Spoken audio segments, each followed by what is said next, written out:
She will come hug you. Thank you. We're starting in 8.5 seconds, 7.5 seconds, 6.5 seconds. Say it louder. 5.5 seconds. 4, 3, 2, 1. Begin. Those are quick seconds, but time flies here in Louisiana. You have to quit talking so I can talk and you can hear me. Otherwise, you'll never know these important messages I'm about to give you. I have an important announcement. My name is Willie Fontenot. Yes, Patrick. Virginia whom? She wants to say something. Okay, well, come say something. This is a very infamous and famous person. I'll give you, how much time you need? 2 minutes, a minute. We'll give you that time. Virginia Benson, Poje. Virginia Poje, thank you. I'll remember these names. Is one of my favorite heroes this week because her name was in the newspaper with in an article in Baton Rouge paper from one of the members of the Public Service Commission, who is the head of the Public Service Commission, Kathleen Blanco, who's from Lafayette, said that Virginia Benson, Virginia Poje, I'll get it, accomplished something that no other citizen has ever been able to do, and that's to get the Public Service Commission to do something.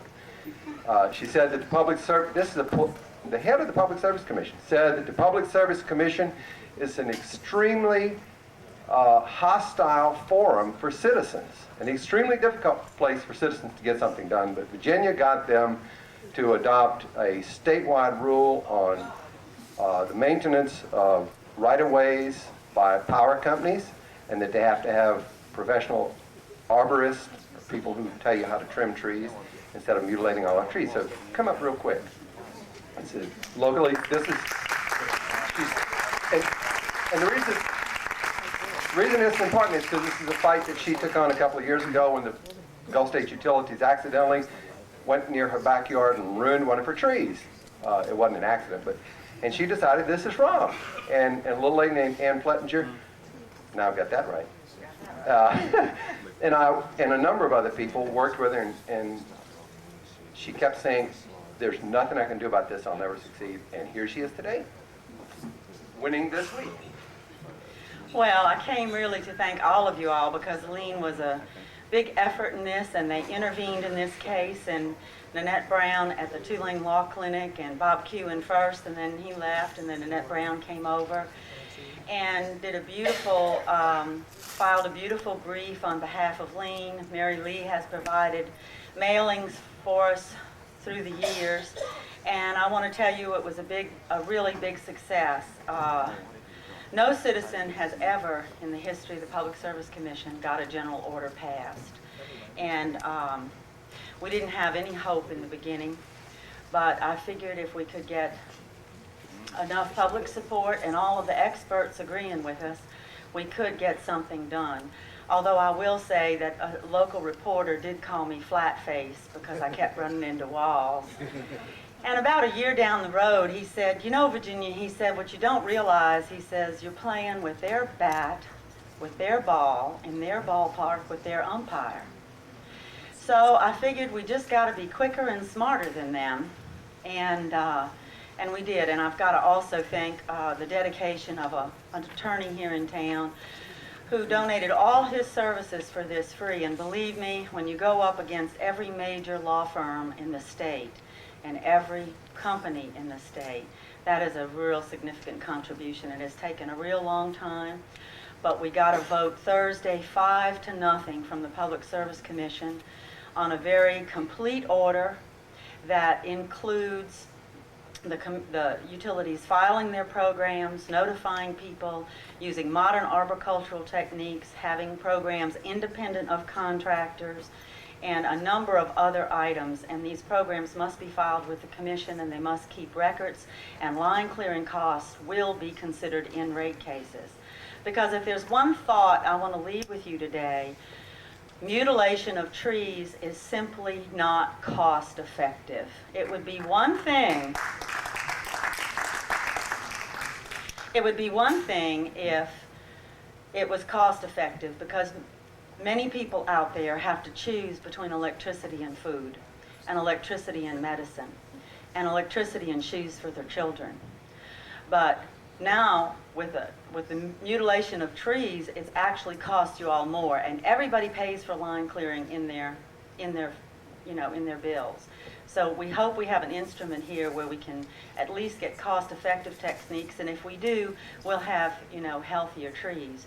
But I want to thank everybody, and I want to just also mention 2 commissioners that were instrumental in this. First of all, Commissioner Blanco, because a citizen can collect all of the information and have all of the testimony in the world, but unless they have the support and the push of a public official, it doesn't really matter. And Commissioner Dixon, Irma Dixon, who was our first female black PSC representative, was also an enormous help with this. So if anybody, yeah, they deserve a clap. They really do. They really do, because they really pulled it off, and their aides, and worked with us till the 9th hour. And so anyway, I just want to tell you all about successes, because I've come here when I haven't had many of them. And I want to tell you the thing that was told to me a long time ago when I first started this. Doesn't matter if you make mistakes. Doesn't matter about anything. The only thing that counts in Louisiana is persistence. And as long as they know you won't go away, you'll get something accomplished.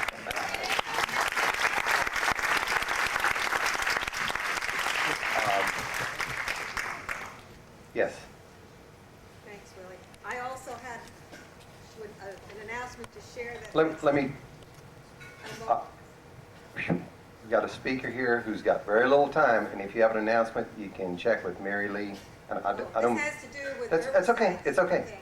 You check with Mary Lee or somebody else about when we can fit you in. Sure.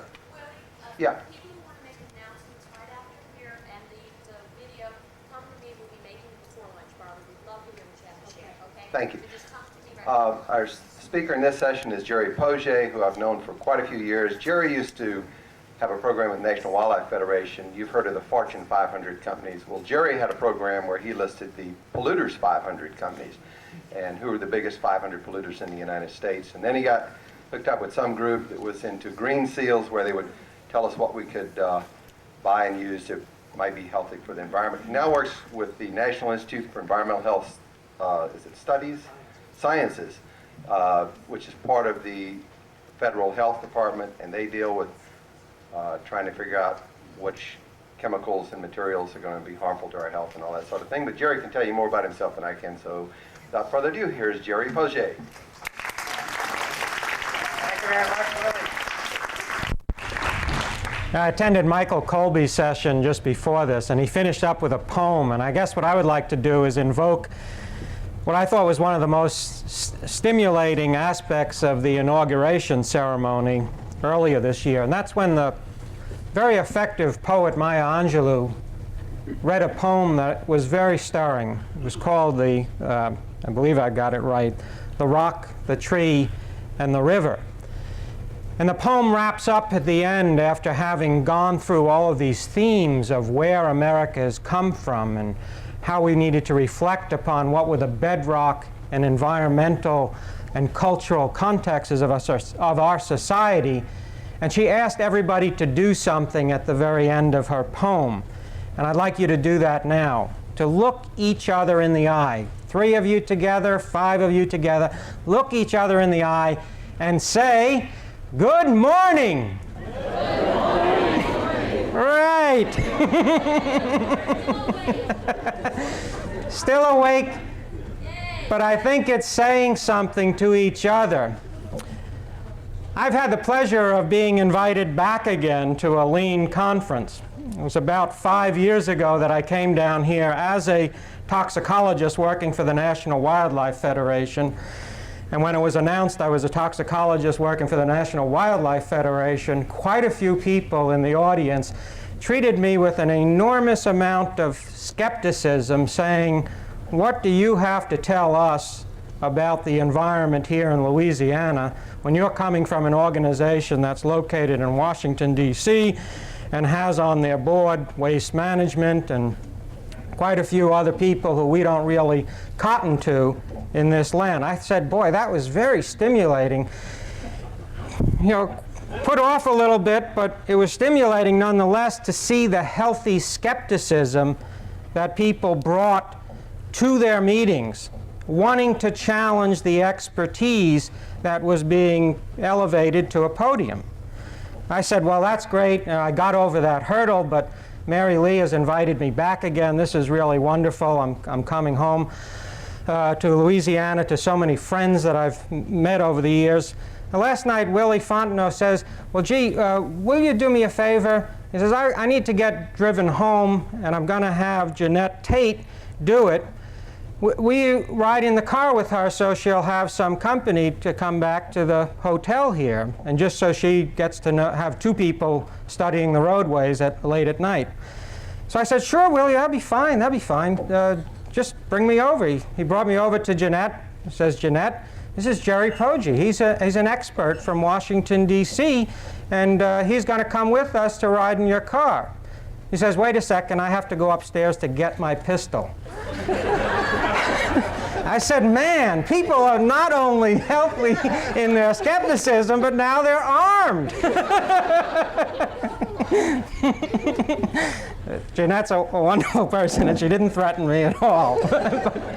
But it again brought me to the point of saying, where have you come in this 5-year period? And I look out in this audience and I say, what one heck of an audience, one heck of a job that Lean has done, one heck of a job that the 80 some odd organizations that have built Lean to this point in time are demonstrating here today.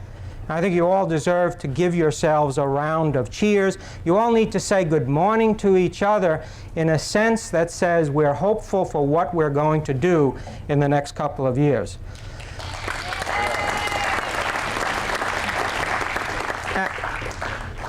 I've been asked to come and give you a talk, and Mary Lee's so diplomatic. She says, well, you know, talk about what you want. And one of the things I'd like to spend some time with you today talking about is research and training for environmental leadership. I've moved on from being in an environmental organization and having a narrower environmental perspective to now being in a National Institutes of Health. And in fact, I actually hold the title of expert. For those of you who attended Michael Colby's session, he was railing against all of these experts working in government bureaucracies. And for those of you who know me, there's a certain sense of humor about holding that title. But I'd like to have you think about the roles of research and training on environmental health issues as one way of building a strong component for environmental leadership for you and your organizations. I'd like to give you a little bit of a backdrop to health problems and environmental problems with somewhat of a slideshow.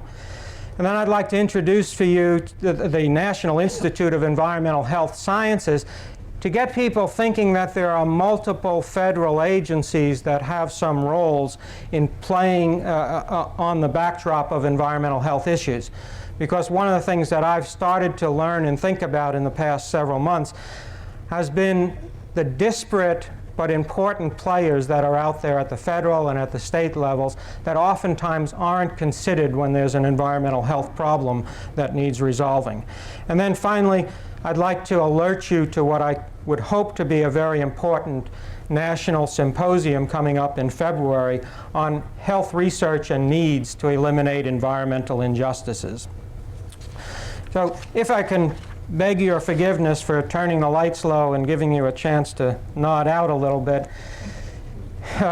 If I can have the lights turned low, I'd like to put up the first slide here. And since we don't have a cord that reaches all the way, I need somebody who's going to play the role of saying, oh, turn on the lights on the projector. Back up, in the back. Back all the way up. Push the button all the way Okay, up. back up now. Let's get to the first slide. Back one more. I put this up here because I think it's useful every once in a while for us to assess progress. And I think this cartoon gives you an inkling about my cynicism about progress. I think all of you have had a certain degree of cynicism as well. It's important and useful to understand where we have come from as organizations and as a nation dealing with environmental problems, where we are right now, and set the stage for where we want to go in the future. Now, I've started to think about this in two different domains now because I'm thrust into a position of being in a National Institute of Health, where we have the cutting-edge expert biomedical researchers who are exploring disease states, and I've come from a community of people who are most aware about environmental pollution problems. Next slide gives you just some of the issues that we are dealing with right now.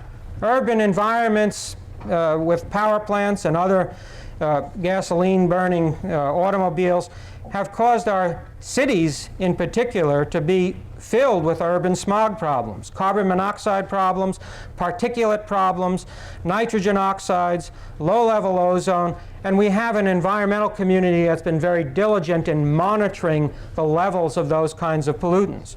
We also have other environmental problems. Next slide. Such as acid rain, another airborne pollutant problems. Those of us who are living in Louisiana have even been exposed to some higher levels of acidic precipitation.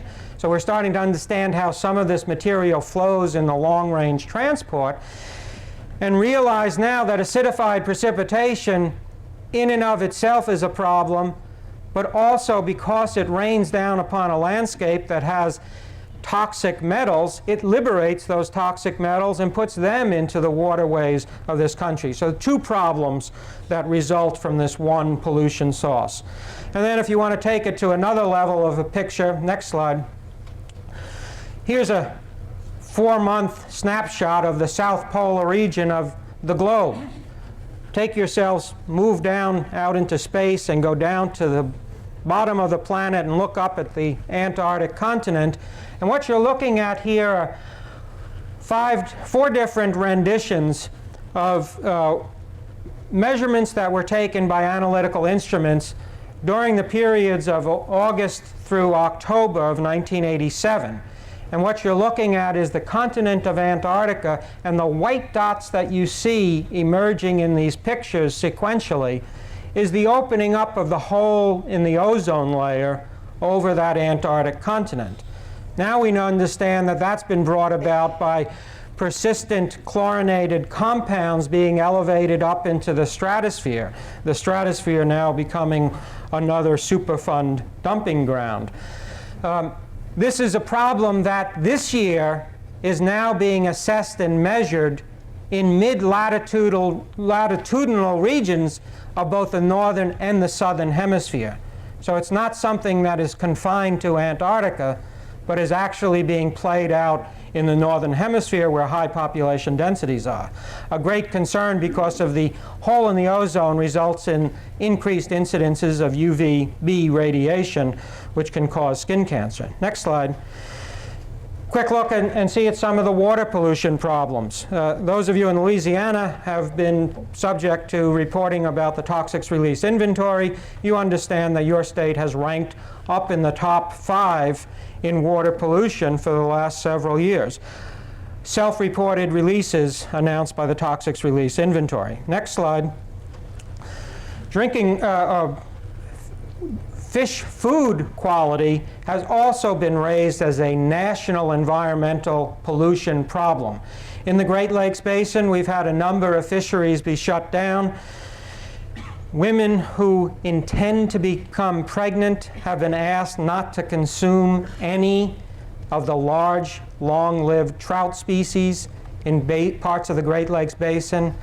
I know from stories that some of you have relayed to me about the Calcasieu estuary that things like hexachlorobenzene, hexachlorobutadiene are found in the sea trout that are in that area.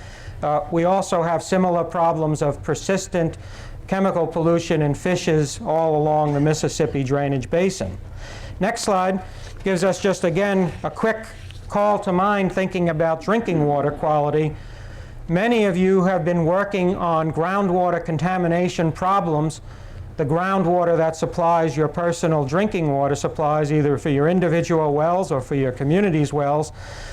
We now know that there are many nefarious ways of polluting drinking water, be it surface water or groundwater. There's some evidence that every stream in the state of Illinois at some point during the year is contaminated with a runoff of a pesticide called atrazine. We know that the most frequent contaminant of drinking water supplies, according to EPA surveys, is the chlorinated solvent trichloroethylene. We also know that we've had a number of schools in this country that have had their drinking water fountains for children contaminated with lead leaching out from the lead-based soda. These are environmental problems based upon an environmental monitoring programs that some of you have taken upon yourselves to get instituted in your communities. Next slide. We do have annual snapshots through the toxics release inventory that many of you have used. So again, we've made progress in getting a little bit more information out to the public about environmental issues. Next slide brings us to an understanding that it's not just the media that we're breathing and the water that we're drinking and the land that we're living on, but it also extends to other realms of our environment, namely our food. Here you see a crop duster, and somebody has already raised that as an issue a couple of times at this meeting that I've heard of. It's not just those that are engaged in crop dusting and those that might live nearby them. Next slide. We have to understand that there are individuals who are charged with the task of bringing the food to our tables, and these are the individuals who get the worst exposures to pesticides, namely through their skin, as opposed to breathing them from a crop duster. These folks are harvesting strawberries, and that's one of the most heavily pesticided foods in this country. Next slide. Just to give you a sense of where we've come from in that problem, starting in the 1920s, the numbers of pounds of pesticides added to the landscape every year was well below a billion pounds. By 1990, we are somewhere in the neighborhood of over 2 billion pounds of pesticides being added to the landscape every year. Next slide. Producing pesticides and other useful chemical products generates waste. Many of you have also experienced up close and personal the tragedy of Superfund sites and other hazardous waste sites. There's some pamphlets outside that'll give you some information about the Louisiana NPL sites, or National Priority List sites. This is one such one that introduced me to environmental issues in the center of the southwest corner of the state of Ohio, right in the center of the city of Hamilton, Ohio, the Chemdyne site. Next slide. It's not just a matter of where waste has gone in the past, such as abandoned waste sites at Superfund sites, but where is it going today? This is a snapshot of a deep well injection system, one that you might find in Texas or in Louisiana. It's not just deep well injection, but the next slide will give us an inkling that there's also land filling and land spreading of materials such as the bottoms of tanks of oil waste. And the next slide gives us an inkling that it's not just the industrial component that's of concern, but it actually is our municipal garbage, the consumption patterns of our society at large that eventually get located in a few communities, all too often rural, all too often located in the South. Now, if I can have the next slide, I want to switch subjects a little bit here because I've seen in my own personal experience a bit of a disconnect between the environmentalist's environmental perspective and the health professional's perspective on public health problems. And I think it's important for us to recognize that it's time to start healing these disconnections between environmental monitoring and health surveillance. And I know there are people here in this audience who are rather expert at that. Let's just think a little bit about children and where their issues are and where our next generation is coming from and what problems are they experiencing today. Next slide.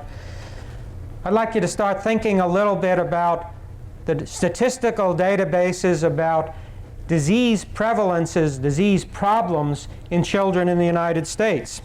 We have some evidence to date that would tell us that some of the worst problems include things like allergies. Here we're looking at in the red bar going across, the number of cases per 100 persons, per 100 children between the newborn stage to 17 years old. We're seeing right now that in 1981, and unfortunately this has not abated since 1981, 12 per 100 cases of allergies. We're also seeing symptoms of other chronic specialties. The next slide gives us another inkling of the prevalence of childhood chronic illnesses, where you're seeing diseases like asthma affecting children at the rate of as many as 10 per 1,000 children. Now think of yourselves in the position of being a parent, but also think of yourselves in the position of being a health practitioner trying to analyze and understand these disease states. Next slide gives us even another inkling of others that are now classified as new morbidities or new disease states of childhood. One of the most prevalent ones, at the rate of over 100 per 1,000 children, is behavioral disorders. Moderate chronic illnesses, again approaching 100.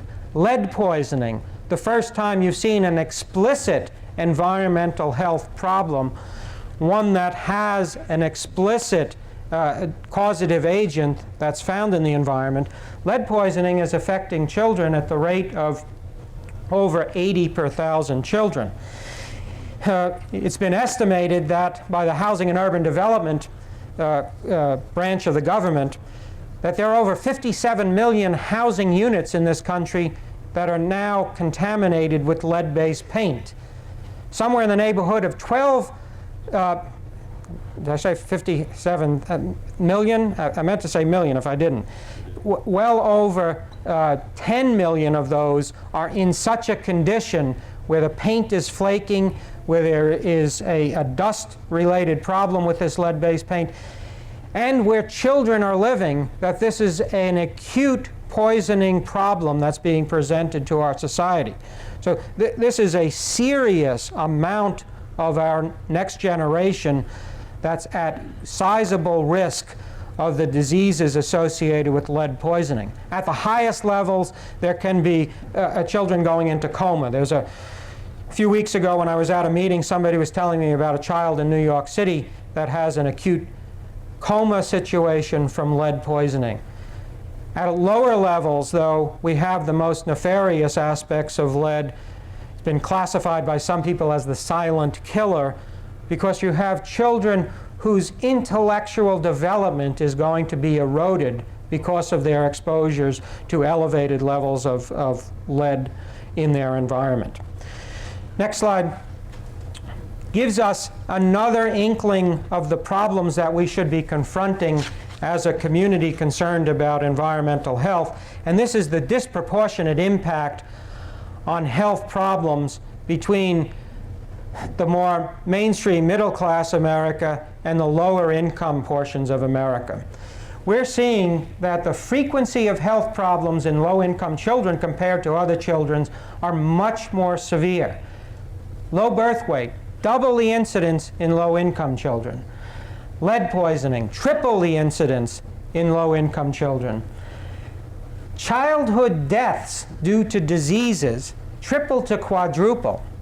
And if you want to think about the next generation and where they are going to fit themselves into our society, children who have come from low-income areas have 40% more lost school days than the rest of the mainstream population of children. We also know now that children, increasing portion of the American children in this country are growing up in poverty. So these statistics become all the more urgent for us to be considering. There's an article published in the New England Journal of Medicine this year that drew the following conclusions. It says, despite overall declines in death rates in the United States since 1960, poor and poorly educated people still die at higher rates than those with higher incomes or better education. And this disparity increased between 1960 and 1986, which was the data time for the study. It's something that all of us need to be concerned with.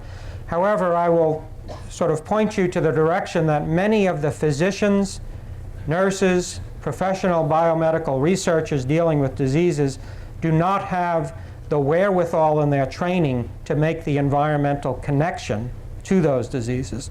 And this is a structural problem with the way our society is operating. Next slide. Just to give you, again, a glaring picture of the disparity in lead poisoning, you're seeing on this slide the demonstration that over the time period of ages, starting from 0 up to around 60, and looking on this scale here of the amount of lead in the blood of people, that the African American population has consistently, over all years, higher levels of lead in their blood than the white population. This is something that really is a matter of grave national concern. Next slide. So where does this bring us to in thinking about these environmental problems? Each of you has received in your packets a copy of a journal called Environmental Health Perspectives. In the last year and a half since I've joined the National Institutes of Environmental Health Sciences, I've been trying to see how that institute and the work of that institute can be more responsive to the needs of environmental groups around the country and the American population as a whole. So I'd like to spend just a few minutes with you telling you a little bit about that institute and why I think it's so important and why you should pay perhaps more attention to its work and in fact engage it more actively in your issues. Next slide.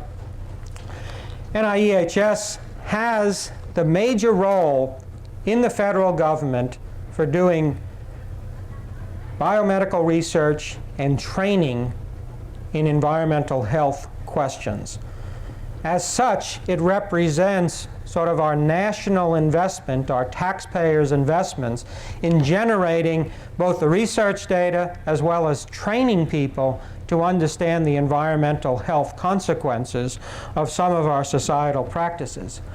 We've established a number of research priorities that have evolved over the years to include things that move beyond understanding just how cancer is developed and which agents in the environment can cause cancer, into now having a very active research program to understand what is the role of the immune system in interacting with the environment, and are there any disease states associated with compromises of the immune system? What's the behavioral system that people operate at, our nervous systems? How are they integrated with our hormonal systems to create the behavioral repertoires that we have? So when you saw behavioral diseases of children at such a high peak, it's very important to understand that there needs to be a federal agency who's charged with generating national research around the answers to the environmental etiology of that. And then finally, the two other important areas that I would argue you all know far too well in Louisiana is the importance of understanding reproductive toxicology as well as developmental toxicology. The next slide gives you a sense about how we have spent our money, and it amounts to the tune of nearly $300 million a year, which certainly sounds like an enormous amount of money, but when you think about the task at hand, I would argue it certainly needs to be thought of carefully as to whether this reflects the national priorities for environmental health. We spend our money, as do most national institutes of health, on intramural research, in other words, research in that building that you saw in the previous two slides, as well as in the development of academic research centers around the country. The next slide gives you some understanding that this benchtop research, some of it is done in laboratories, some of it is done by epidemiologists who work in concert with those who work in laboratories to elucidate these environmental health problems. But it also is manifested in a number of regional centers around the country. Next slide gives you a snapshot view of where the environmental health science centers are located and where our marine biomedical centers are located. And you can see that there is an environmental health center that has recently been located in the New Orleans area, and in fact it very much has resulted from a trip that Willie Fontenot helped organize for the director of the National Institutes of Environmental Health Sciences more than a year and a half ago. January of 1992, Willie took the director on a tour between Baton Rouge and New Orleans, and we visited a worker training site in Livonia. We went down through the Geismar region. We stopped in a small community called Lyons, which is surrounded on one side by a Cargill grain storage area and on the other side by a Marathon refinery. And we sat in somebody's living room and heard the testimony from the community about their health problems. It's that kind of commitment to demonstrating the reality of environmental health issues that translates into the director of the National Institute of Environmental Health Sciences saying two things. Let's develop a new center in the area where there are environmental health problems, and let's ask all of our environmental health science centers to develop specific outreach components to the communities at greatest risk. Now, we have centers that are like those in the University of California in Davis who are devoted specifically towards pesticide problems. We have centers like that at the University of Rochester in upstate New York that are devoted explicitly towards elucidating and understanding the health problems associated with exposure to mercury. Next slide shows you that we also have a major investment in the research and training agendas associated with Superfund. Superfund, as many of you are aware of, is the law that was devoted towards understanding the outplay of hazardous waste problems and particularly abandoned hazardous waste sites around the country. At that point in time, when Superfund was being reauthorized in 1986, it was quite apparent that we didn't have a research understanding that involved multidisciplinary teams of people, of chemists, of engineers, of hygienists, of toxicologists, of health professionals who could understand what the impact was of complex mixtures of chemicals on communities' health. This research is still ongoing. Next slide gives you a snapshot of the places around the country where this is located, and there is a center at Tulane that is devoted to this subject area. But we also have a very significant component in the National Institute of Environmental Health Sciences on Superfund devoted towards the worker population. The next slide gives you a quick inkling of the kinds of tasks that were being asked of our society in 1984, 85, during the first run of the Superfund law. We were sending workers into hazardous waste sites, telling them to clean up that site, and yet we had no overt protection measures in place to assure that those individuals were not harmed, nor could they bring home to their families the contamination that was likely to be found at that site.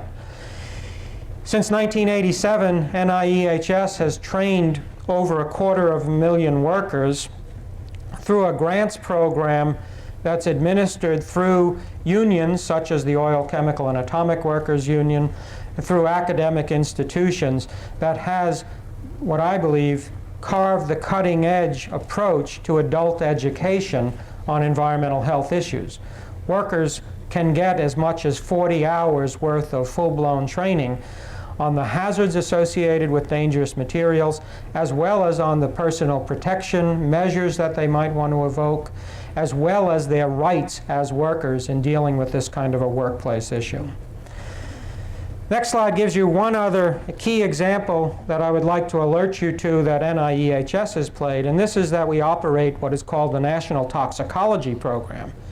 Now, several people have mentioned environmental health agents that are dangerous. Michael Colby was saying, well, benzene, that's a potent carcinogen. Ask yourself, how did we come to understand that benzene was a carcinogen? Part of it comes from the tragedy of workers in the workplace who have come down with leukemia, and diligent epidemiologists who have gone into those workplaces and said these workers have been poisoned and they've been unduly exposed to this chemical, and it's likely that there is a cause and effect relationship between that chemical exposure and the disease states that those workers have. On a more promising note, though, there is the ability to do biomedical testing of agents that will elucidate that same situation without waiting for workers to come down with that disease.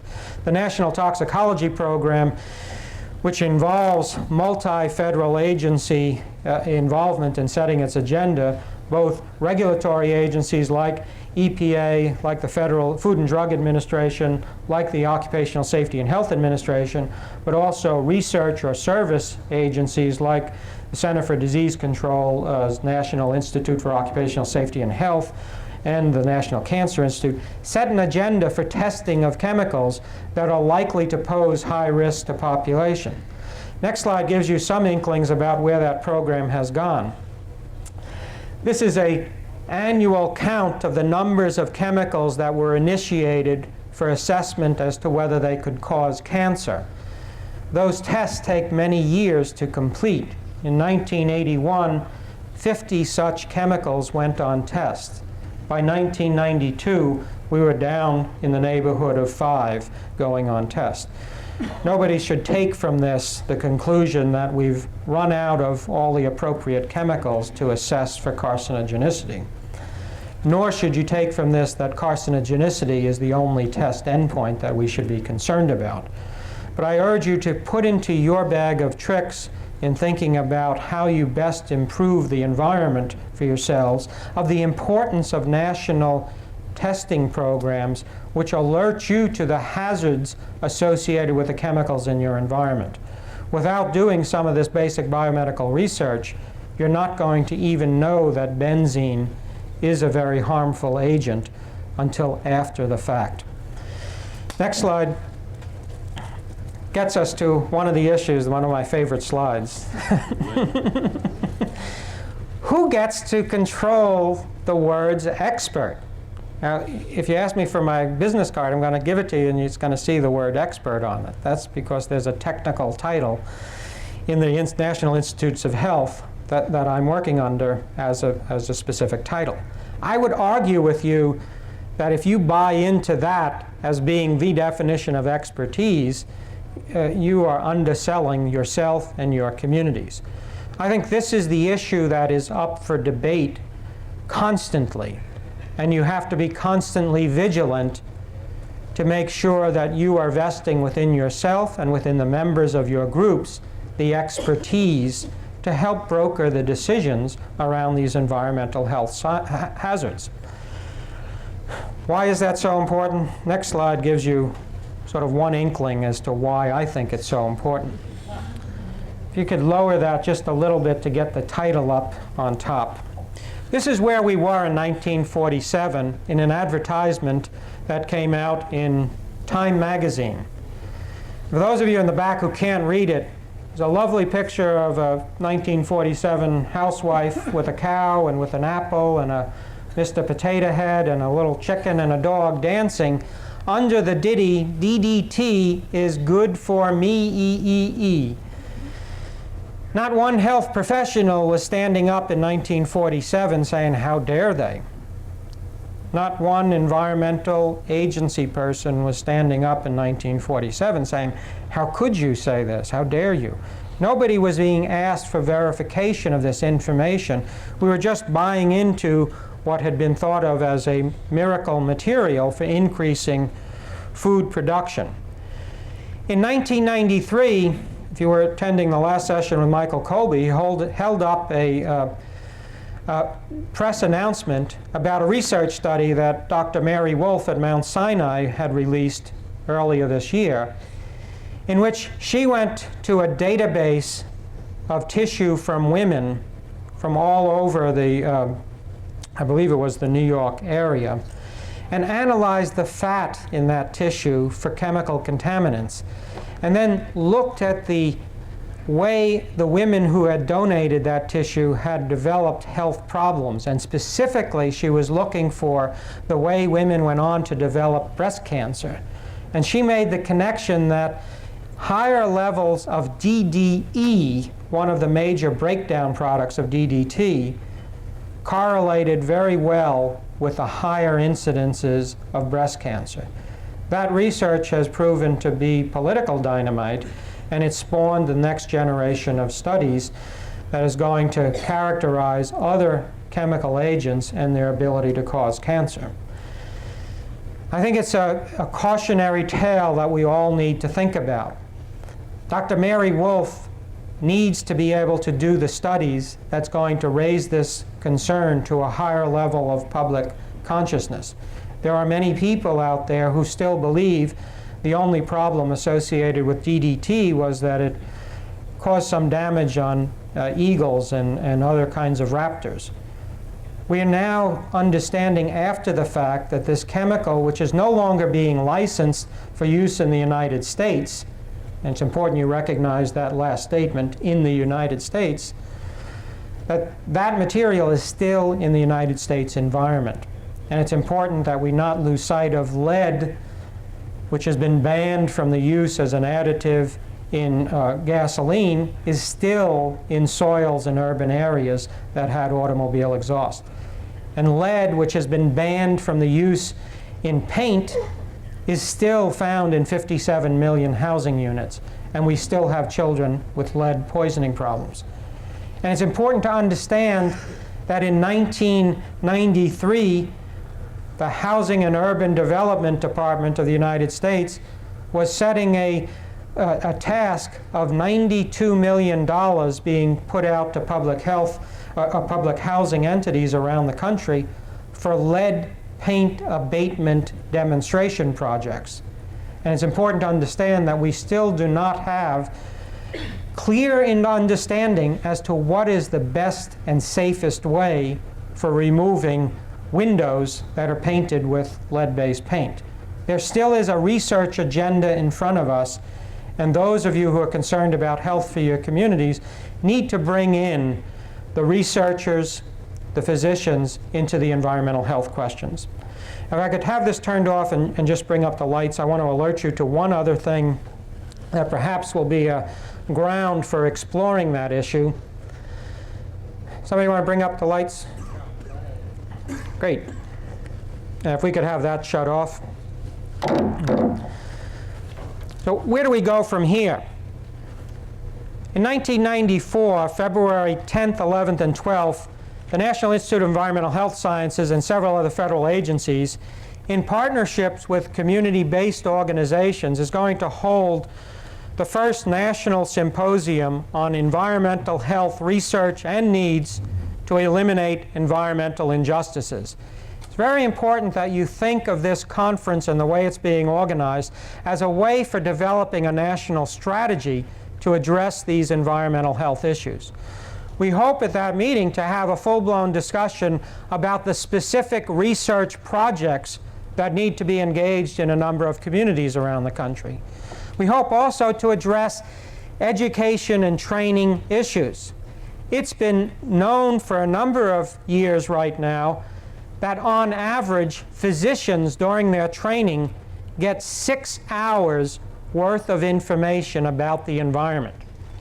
So if you wonder why physicians aren't naturally gravitating to the conclusions that you've come to about health problems associated with environmental exposures, it's because in part they're not trained to understand that.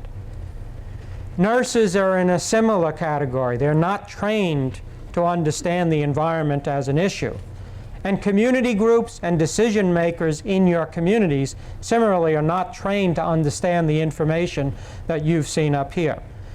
We also want to address the whole issue of outreach, accessibility, and accountability for federal agencies in implementing a strategy to eliminate environmental injustices. We want to address how narrow and specific agency mandates might be, and what's the models of interagency coordination to involve these environmental health problems. And finally, we want to develop prevention and intervention strategies that really have some bearing and impact on the community health problems. So I urge you to think about that time. I'd be happy to share more information with you about that, and I will certainly be in touch with Mary Lee for spreading the message about this further on into the future. Thank you very much, and I'd be happy to answer any questions.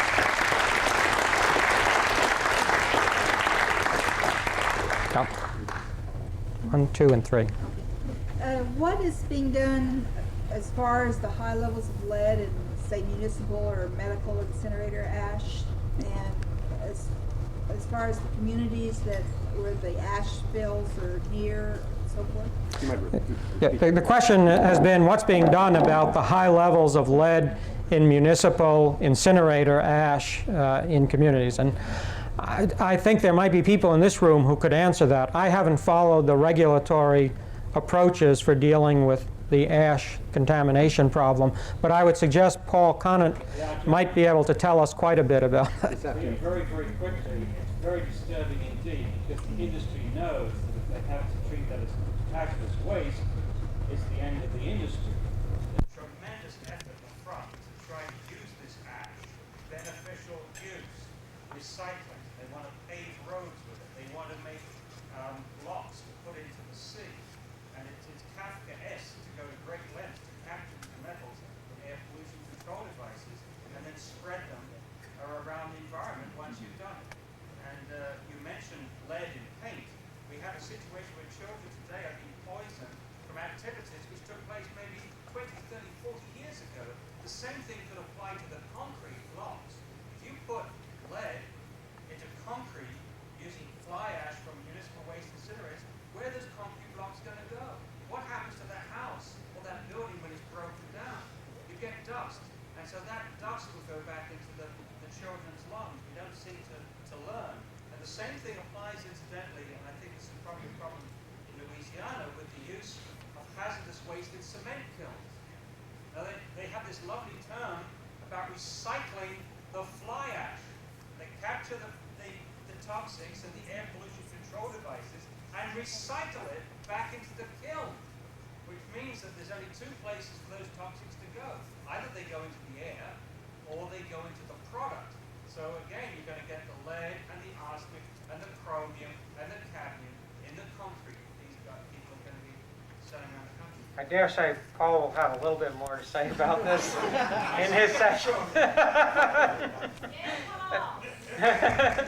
There's one question in the middle and then one in the back. What role do you anticipate for Vice President Gore to play in this conference you mentioned? Well, that's interesting. Keep his promises for one. Part of the backdrop against around this conference is that right now there is quite a bit of debate going on in the Clinton administration about an executive order on the subject of environmental justice.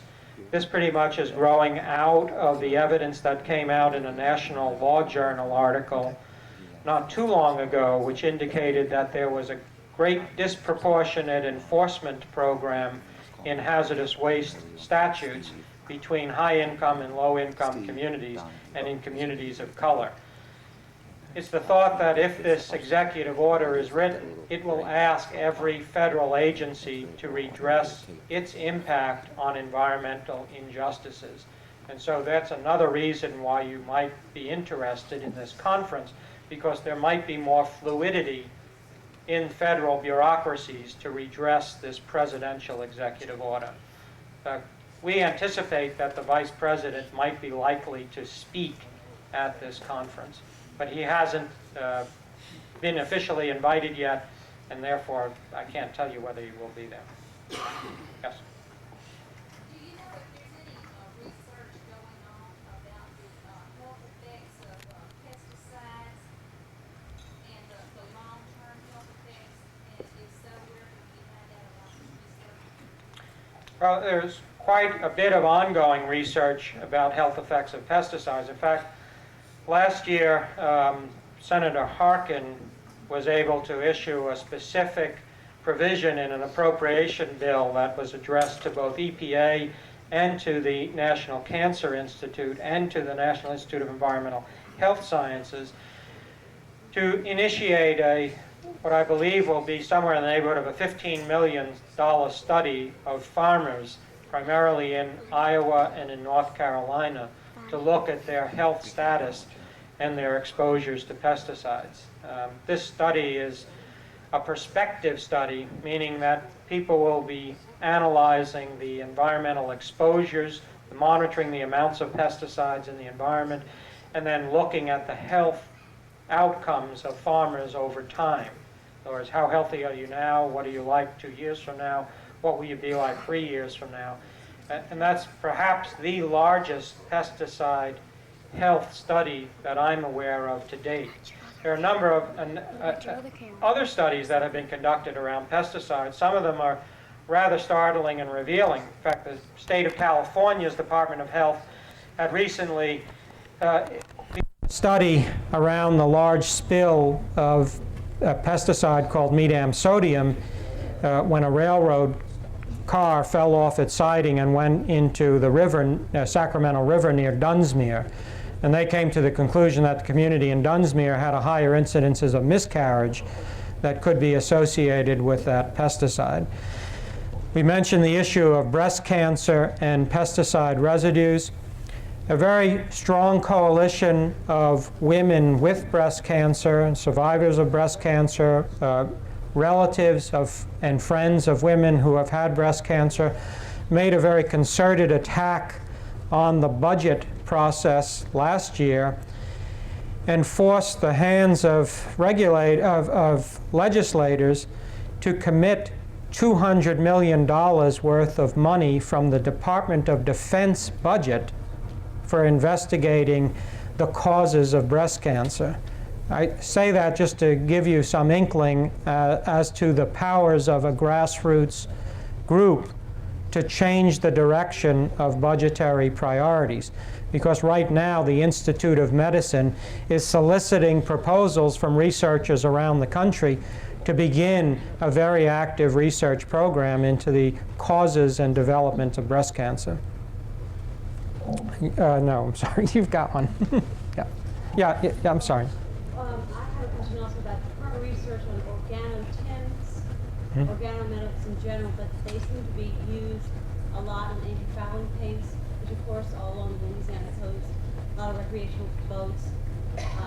Is there any ongoing research on that? I mean, here's another reason why you challenge the word expert. There's no expert who's going to stand up here and be able to address where the research is in all of these areas.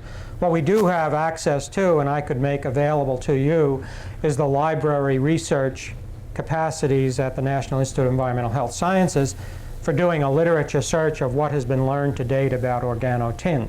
I would argue that we need to embed similar kinds of resources around the state of Louisiana so that if you had a question specific to that, you wouldn't need to call me in Bethesda, Maryland.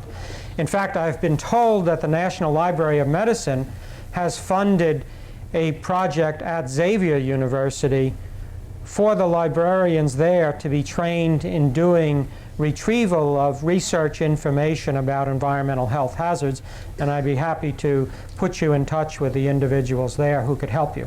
Organotins are very important contaminants in marine environments, and they operate at very low levels as hazardous agents. They seem to be replacing all the other metals, and very little research that I'm aware of has been done to find out what their effects are, the climate side, and perhaps that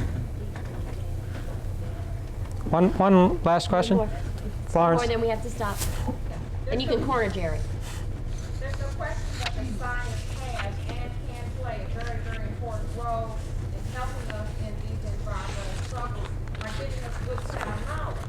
But I think that so many of the people sitting in this room would probably agree that all too often science is used against us, particularly of something called the risk assessment. Could you make some comments about the pros and cons of risk assessments? Risk assessment, as many of you are aware, has been used as a tool for ranking the problem as to whether it merits resolution in one direction or another direction. As a tool, it has all sorts of problems associated with it. In fact, one very important study that came to light just 2 months ago, actually 3 months ago, I guess it was in June, was a major study that was released by the National Academy of Sciences. They had commissioned a panel of pediatricians, toxicologists, health researchers of other skill levels to review the evidence around the risk posed to children from pesticides in food. As many of you may be aware of, the traditional pattern of assessing health risks from pesticide residues on food has focused on an adult model. Children, as we all know, as is common knowledge but needs to be articulated over and over and over again, are not little men and little women. They are going through very important changes in development in their systems. Children have a different form of hemoglobin when they're born than we do in our blood. They process lead differently if they take it into their system and can absorb far more of it from their stomachs than you or I would as adults. Children have developing minds and brain cells. They're making the connections in their minds. As I see my little 10-month-old going through a new repertoire every day, those are connections being made from neuron to neuron. What the National Academy of Sciences study said was that there was an inadequate amount of consideration of the role of children as a special targeted subpopulation for pesticide risks, and that there are important physiologies to consider, and that the risk assessment paradigm for pesticides on food is flawed as it stands right now in its ability to address children. That's just one at-risk population. I think those of us in the audience could also recognize that we may have elderly parents with compromised respiratory systems for whom an average healthy adult male's exposure to air pollutants might not be sufficient to protect them. Thank you very much. Thank you, Jeff. Would you address the fact that women who have breast cancer have high levels of pesticides? I did say that. Okay, good. That's what I thought so. Thank you, Jerry. And you can corner Jerry after this when we're getting ready to go. Without your guns. Okay, next we're going to show a video, and first I want to introduce you to